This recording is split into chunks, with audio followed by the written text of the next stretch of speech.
Let's discuss the Newcastle result then. Overall thoughts? Really good result, wasn't it? Obviously made up. We got the 3 points yet again away from home. Newcastle kind of considered one of our rivals now, so it was nice to definitely get the 3 points against those boys. But for me, the big positive was we kept going once again when they've scored, and we seem to be doing that an awful lot more when we're away from home. We go, we can see the goal, but we're not just sitting back at that point. We're keen to go forward and try and score another one. But yeah, no, really, really positive with the result. Team looked like they were playing as a team as well. Everybody looked happy where they were. Everybody was set doing their jobs. Didn't look to be anybody out of place. Even when we made the substitutions, they came on and they looked happy where they were playing, and they looked like they know what they were doing, and they just fitted straight in doing their job on the pitch. Definitely more of a team performance, and I think that's probably because of the setup. We set Mykolenko was back; he looked solid. Jake O'Brien looked well at right back. Fantastic performance, and all credit to Moyes and the players that came in, especially the likes of Dwight McNeil and Beto. I thought they impacted the game in the right way, as we mentioned last week about having people come into the team late on to manage a game or do something that the current 11 hadn't been doing previously. Didn't need that this time. We needed someone to go and grab the ball by the horns, and Beto, I thought, set the tone right from the first whistle. He was right onto the back line. He pressured the keeper. He pressured the two centre backs, and he had his best game, I reckon, probably this season, maybe minus the Wolves game early on, where he scored a goal and played pretty well. And I think it's nice that he's hit a little bit of form, couple of goals now in his last few weeks. And then fair play to McNeil. He wasn't like fantastic or anything, but the touchdown for that second goal, if you see when the ball comes in, he touches it past Lewis Hall. It's a fantastic first touch, breaks it in, plays into Beto, gets the ball back.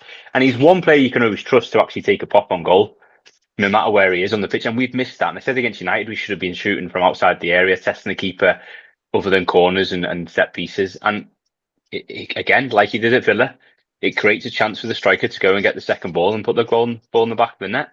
And everyone else did their job on that back line with Branthwaite and Tarky as the two centre-back pairing. Fantastic. Really, really good. And what can you say about Jordan Pickford? Just out of this world. How good was it? Menenjai back on the left.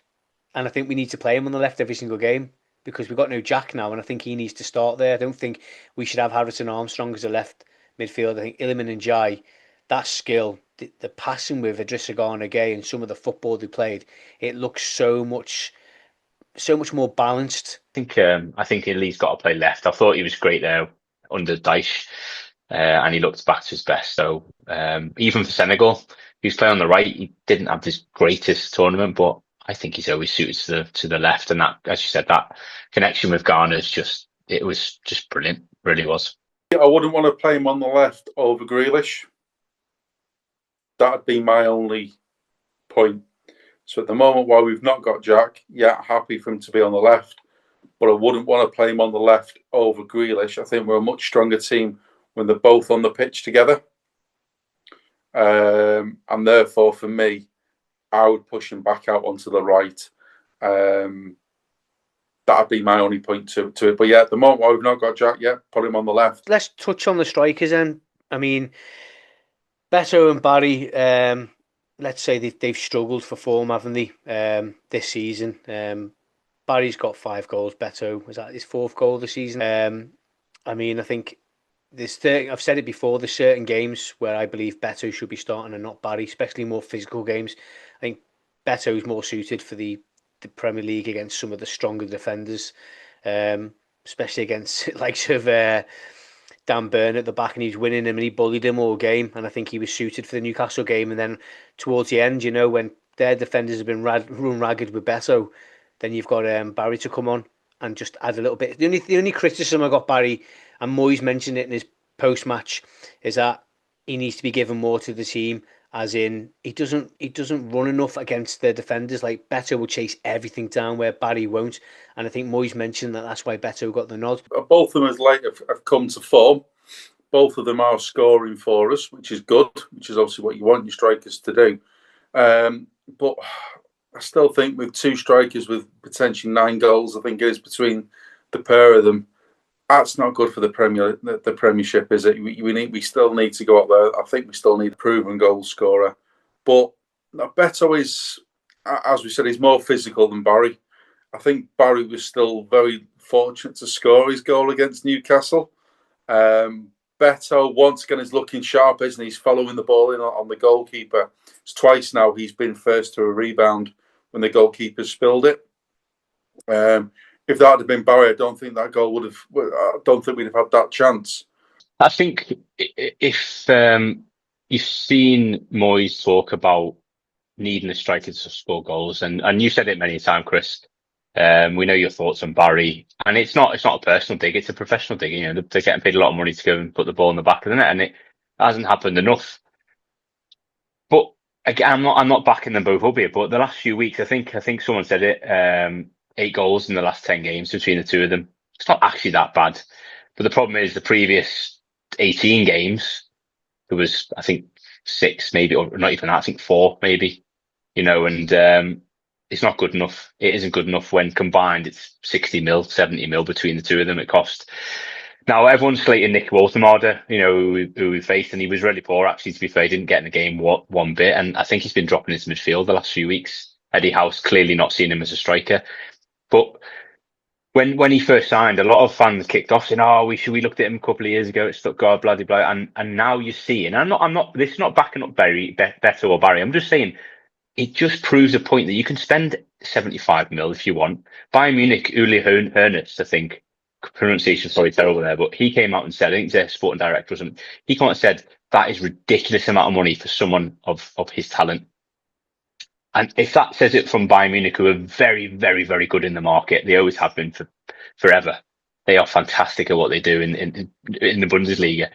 But if you're saying you want to go and spend 75 million on someone like Nick Baltimore and take that risk over 27.5 million for Thierry Barry, who's similar age or if not a year younger, who works his bloody socks off. He will run all day. I don't see Nick Baltimore running more than 2 meters. Difference between the United game, like on last week's pod, the United game, we had no one supporting the strikers. There was no one running past. But then the third goal against Newcastle, you've got Idrissa Gana Gueye, you've got Iliman Ndiaye getting the ball, getting the ball, and then you're Dewsbury Hall taking the ball, Barry making the run as it Dewsbury Hall beat his man, put the ball in the back of the net, and we scored a goal. Regardless how it went in, it doesn't matter. The ball's in the back of the net. Well, for me, it would have been a penalty anyway. Well, and yeah, you know, unless VAR decided otherwise. Maybe, but even right, and it probably won't get picked on. But I watched Barry miss the ball, and that's the connection we've been asking for. He didn't go to the ball. A striker usually tries to take over that situation. He knew full well what could have happened. He let a player like Dewsbury take it on, who's progressive. Fantastic little bit of acceleration so late in the game. You know what I mean? Got past Dan Burn, squared it, goal. Fantastic. That is a really good goal. The press was right. Anthony Gordon lost the balls, you know, cherry on top, beautiful stuff. And it was progressive. It was great. We went for it. We went for the juggler. What we didn't do against United was press effectively. And that is sometimes down to the strikers as well. But I watched that game and Barry pressed. So against United, we didn't press as a team like we did against Newcastle. But our defence was set up differently because of injuries and whatnot. And I'm looking now against Newcastle, the defence was different. You had Mikalenko back in there, you had Jake O'Brien at right back, and obviously you had Tarks and Branthwaite. So the defence was solid. So that gives us that opportunity then. If we do lose it, right, on the turnover, we can trust our defenders. Whereas United, our defence was James Garner, Michael Keane, Tarkowski, and Branthwaite left back. So I don't think our midfield and strike force moving forward were too confident on the when we lose the ball on Man United on the attack. But against Newcastle, that defence was different. So do you think that makes a difference, Rich, having a stronger defence? Would you say that's our number one go-to defence? I think the bit that makes the big difference between the Newcastle game and the Newcastle game and the Man United game is, as I just said, we had players in the correct positions. You know, we weren't playing James Garner. Let's be honest, James Garner's a midfielder. When, you know, Branthwaite's a centre back, isn't he? He's not a left back. So I think that, as we just sort of that's the big difference, is we have the players in the correct positions, and it is right. It's all then about trust. And as you say, the midfield and the defence are then in sync with each other. And if somebody does break through, they've still got a heck of a defence. I mean, last season we had one of the best defence in the Premier League. That's not changed really this season. You can't not say that. That is fact, isn't it? The away form second to only Arsenal is absolutely just next level.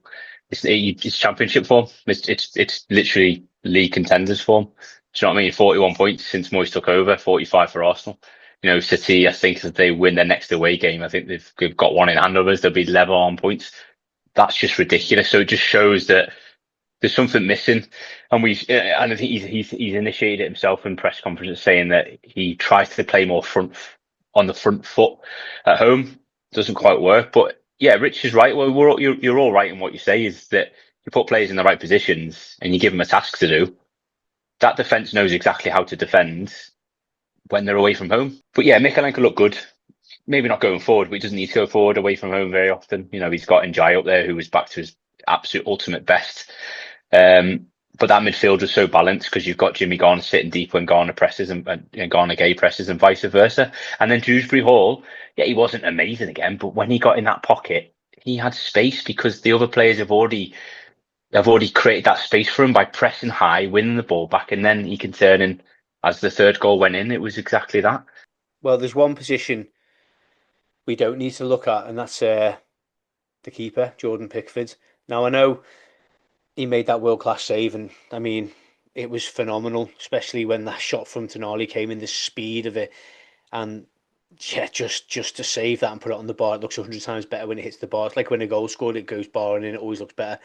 But my question is, right, I think Jordan Pickford's world-class just by what he's done with England and what he's doing at Everton and consistently making world-class saves. And I don't think he gets the recognition he deserves. And I don't know if that's because he's at Everton and people just look at us as a relegation team over the years or what. I don't know. I don't know what your thoughts are on about him. Is he world class? Does he get the recognition that he deserves? Undoubtedly, he is world class. You don't get however many clean sheets it is now for your country without being world class. There's number. I mean, the last 2 seasons, there's a very, very big argument that it's Jordan Pickford that kept Everton in the Premiership. Jordan Pickford doesn't do what he does between the sticks. We're not having this conversation about being a Premiership team and fighting for Europe. We're having a conversation about being a Championship team. And I think part of it is the fact that he's at Everton. If Jordan Pickford's at Man United, a Man City, a Chelsea, an Arsenal, I think the conversation's totally different. But because he is at Everton, I think that is part of the problem for him. But I don't think that's a concern for Jordan Pickford. I really don't. Well, we know he's committed to staying with Everton. I think he's settled at Everton. He's happy at Everton. And he just looks confident every time he goes on the field. Every time he walks out onto that pitch, he's psyched up. And he looks confident. He looks happy. And I think that's 90% of the battle. If you've got a player that's happy and wants to be at your club, he's going to perform. Then there's no reason why they won't perform. Yeah, and he's never injured either. He never gets injured. He's never injured. You've done it now. You've done it now. No way. No, what have I done? What have I done, boys? Would you say, throw it back at you a little bit, would you say that David Raya is world class at Arsenal? Oh, do you know? Because he's come from Brentford. You have preconceived ideas and a view on someone because where they come from. So now I'm contradicting everything I said here because I look at Brentford and I look at him being a Brentford and think, but then you put him in an Arsenal team. Do I think he's world class? No, I don't. To be honest, I think he's got a good defence. Do I think he's as good as Pickford? No, but then you need a good goalkeeper to win the league. So by that definition, then yeah, he probably is world class for Arsenal. But I don't think he's in the same league as Jordan Pickford. So maybe Ray is just one below Jordan Pickford. Maybe he's a very good goalkeeper. Yeah, and I fully agree with you. And he's not the Spain number one, is he? The lad from, I think the lad from Bilbao is the Spain number one. And it just begs the question: how can you be? I think England are third or fourth in the world rankings as a team. I think. How can you be? And he's got 75. Is it 75 caps or is it what 80 caps? Whatever it is, he's got how many 40 clean sheets or 45? I think he's up to Peter Shilton's record. He's pulled off save after save, penalty after penalty for England. He's performed at the highest level for his country, while he's been in relegation battle after relegation battle at Everton Football Club. Every manager, Thomas Tuchel is a world-class manager, correct? For me, I think he's a world-class manager. He's won the best competitions. He's managed some of the best teams in the world, and he picks him without a shadow of a doubt. The only person that I think comes close to him on performance in an England shirt is Henderson at Palace, because he performs really well at a consistent basis and he's won trophies, right? From a keeper's point of view, Jordan Pickford can have some games where he's very, very quiet. May only touch the ball 3 or 4 times. But then when he needs to make the big save, you'd back him to make it all day long. You'd have the confidence that he can make it, that he saves both Newcastle's goals if they don't take deflections. He's got great distribution as well. I mean, it hasn't been as on point this season, but his distribution is usually on point, and the distance he can get the ball as well. His distribution yesterday against Newcastle, on Saturday, against Newcastle was really, really good. Obviously, I've got my little Ollie who's trying to be a goalkeeper at the moment. So one thing we do look at is, what does Jordan Pickford do? We will sit down and look at it. And often Jordan Pickford's distribution isn't really on point and he can sometimes struggle with it. But yesterday against Newcastle on Saturday, it was spot on. Every ball went to where it was meant to be going. And even down to one point, we saw him trying to tell the midfield and the attackers, this is how the ball's going to fly. This is what the ball's going to do when it lands at you. And it did it. It's going to come to you with spin. And it arrived with spin on the ball. So, really, really good performance from Jordan Pickford once again. Where are we going to finish the season? I don't want it in between. I want a definite number where we're going to finish the season. I'm going to say 9th. Okay. Liam, where do you reckon we're going to finish? I'm going to be optimistic for once in Everton. I'm going to say we're going to sneak in at 7th. I meant 17th. Sorry, forgot the one on the front.